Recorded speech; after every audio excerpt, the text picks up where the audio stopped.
좋은 가게죠. 여기 사장님 가게예요. 젊은 남자가 그렇게 말하며 익숙한 태도로 자리에 앉았다.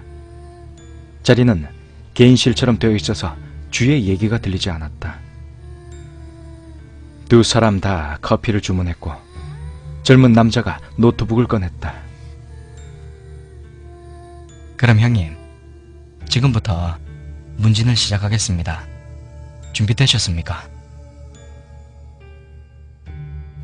신경 쓰이는 게 있는데.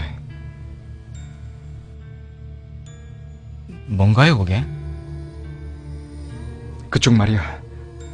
조금 전까지 반말이더니 왜 갑자기 존댓말을 쓰고 있어? 어째서지?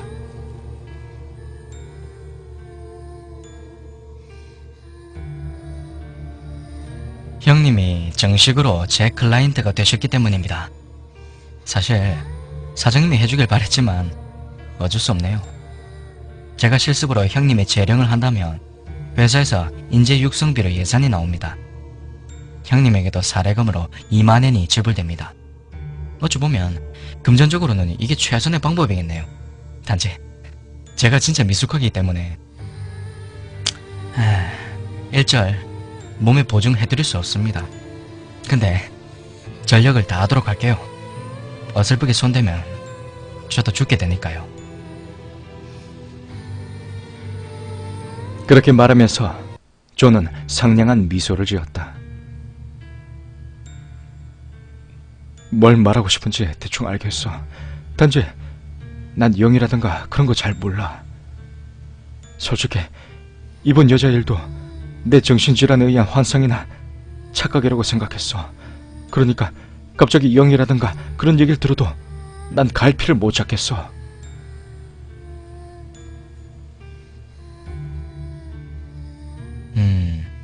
역시 그렇군요. 그러면 잠시 영혼에 대해서 설명하겠습니다. 믿는 것도 믿지 않는 것도 형님의 자유입니다. 난 작게 끄덕였다. 그와 동시에 조금 슬퍼졌다. 난 바로 얼마 전까지도 평범한 샐러리맨이었다. 그랬던 게 지금은 영이니 뭐니 이상한 것과 얽혀버렸다.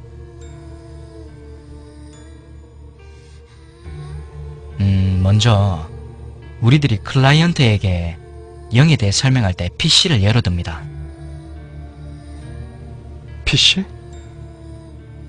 네, PC. 지금 형님 상태는 바이러스에 걸린 PC입니다. PC는 형님, 바이러스는 악령, 즉 형님이 말씀하신 그 여자입니다. 새로운 비유로군. 악령이 붙는다. 자주 듣게 되는 프레이즈라고 생각합니다. 하지만 기본적으로 인간이 어디에 붙는다는 건지 아시겠어요? 난 말없이 커피를 마셨다. 뇌예요. 뇌. 악령은 인간 뇌를 해킹해서 붙는 겁니다.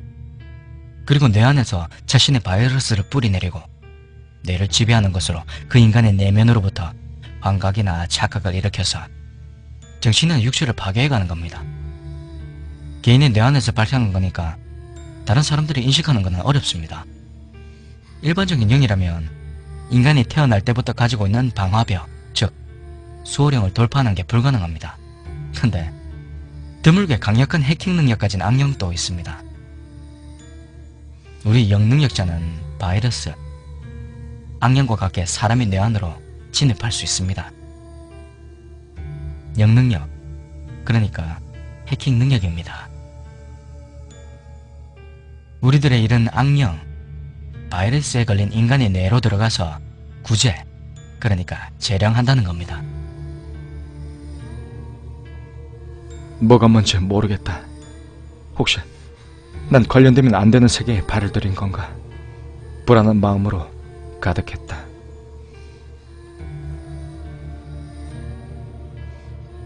여기까지 질문 있습니까? 젊은 남자는 그렇게 말하면서 노트북에 무언가를 열심히 치고 있었다. 어째서 그 악령이란 게 나한테 들러붙는 거지?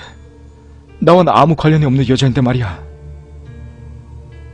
젊은 남자는 열심히 노트북 키보드를 두드리며 질문에 답했다. 들러붙는 거는 우연히, 이런 표현이 제일 적절할지도 모릅니다. 우연? 우연히 들러붙었다는 거야?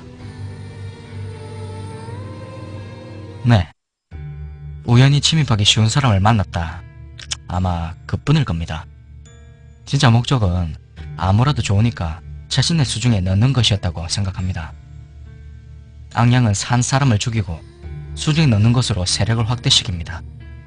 그러니까 형님을 베이스로 삼고 한 단계 더 업그레이드를 노리고 있겠죠. 무엇을 위해서? 무엇을 위해서?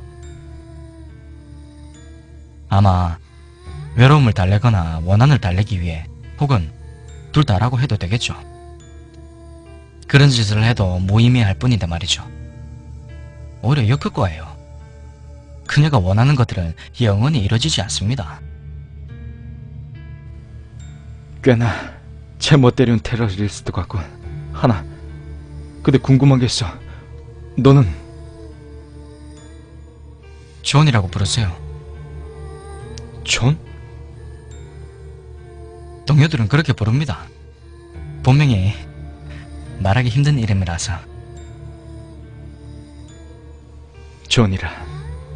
옛날 집에서 기르던 개와 같은 이름이었다.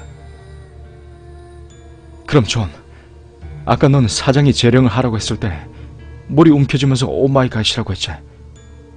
그게 어설프게 손대면 자신도 죽는다라고 했던 것에 대해 설명을 좀 듣고 싶어.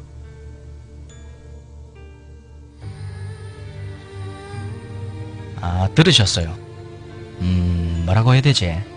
솔직히 말하면 제 손에서 감당할 수 있는 상대가 아니라고 생각했습니다. 감당할 수 없다니? 형님, 짐작 가는 일 없으세요?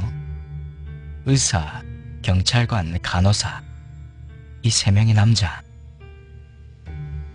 놀랐다. 이 녀석이 어떻게 그 일을 알고 있지? 짐작 가는 거 있어. 그들은 형님이 말하신 그 여자가 지금까지 죽여온 사람입니다. 지금은 완전히 그녀에게 속해서 그들이 그녀의 방어벽이 되어 있습니다. 죽여왔다고? 네. 지금의 형님과 마찬가지로 달라붙어서 그렇게 괴롭혀서 죽게 된 겁니다. 그 중에서도 의사와의 연결이 강해요. 아마도 최초 피해자고 부모와 자식 사이였는지도 모릅니다. 난 홋카이도에서의 사건을 떠올리고 있었다. 제 손에서 감당할 수 있을까 했던 것은 그 세 명의 이유입니다. 사장님은 형님 본 순간에 여자 모습이 보이는 곳까지 들어갔습니다. 근데 저한테는 지금도 그녀 모습은 보이지 않아요. 방어벽인 세 사람을 볼 수 있는 곳까지만 전 들어갈 수 있습니다. 홋카이도에서 본 환상. 그 병원 안에서 만났던 세 명도 그 여자에게 살해당했다고.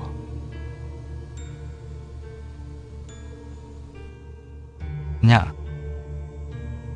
억지로 그들을 돌파하려고 해도 그들한테 발이 묶이게 되겠죠. 그 틈에 여자가 제 안으로 침입하고 지금의 형님처럼 저한테도 들러붙게 되는 겁니다. 혹시나 그렇게 되면 제 목숨도 위험해요.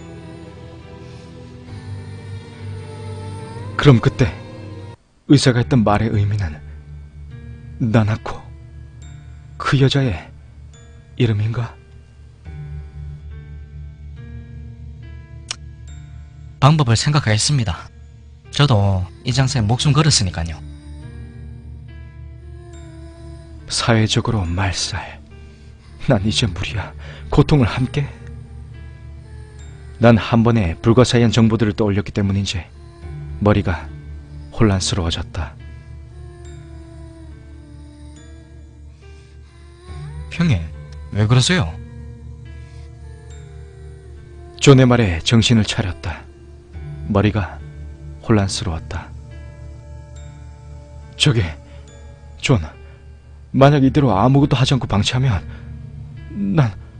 난 어떻게 되는 거야? 존이 타자를 멈췄다. 좋습니다. 사고사, 병사, 자살. 전 예언자가 아니기 때문에 사인까지는 알지 못하지만 그 여자는 지금까지 세 명이나 죽였습니다. 진짜 위험한 여자예요. 살해당할 가능성이 굉장히 높습니다. 난 머리를 움켜쥐었다. 정말 미쳐버릴 것 같았다. 존, 내가 지금까지 그 여자 본 거 2번이야. 그 얘기를 할게. 난 존에게 홋카이도에서의 사건, 그리고 처음 존과 만났던 날 밤의 사건을 얘기했다. 존은 진지한 표정으로 내 얘기를 들었다. 얘기가 끝난 뒤 존의 첫 마디는